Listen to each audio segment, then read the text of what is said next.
අද නම් වැඩට යන්න පරක්කුයිද මන්දා. අනිත් අය විල්ල ඇති ඉක්මනට ලෑස්ති වෙන්න ඕනේ. කුකුල් ෆාම් එකක ඉඳලා එක කුකුලෙක්වත් උදේට අපිව අවදි කරන්න කෑ ගහන්නේ නැති හැටිකක්. ෆාම් එකේ මුරට එන්න කෙනා දැන් දෙන්නේ.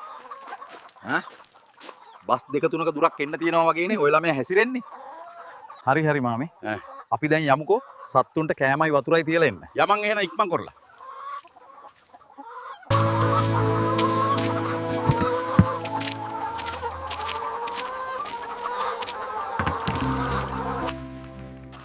ගයන් මහත්තයෝ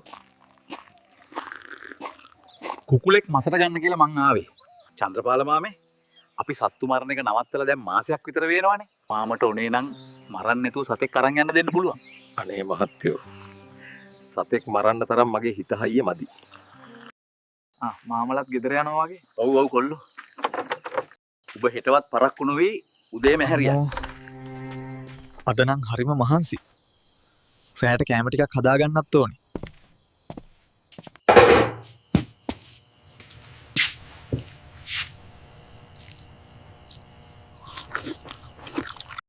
අම්මෝ දැන් 12ටත් කිට්ටුයි. යක්කූ ගස් නගින වෙලාව. කවුද මේ රෑ දොරට තට්ටු කරන්නේ?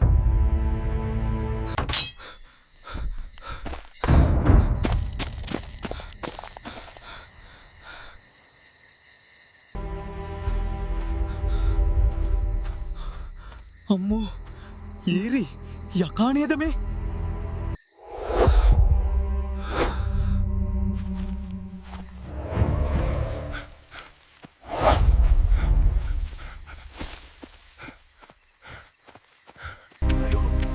අයියෝ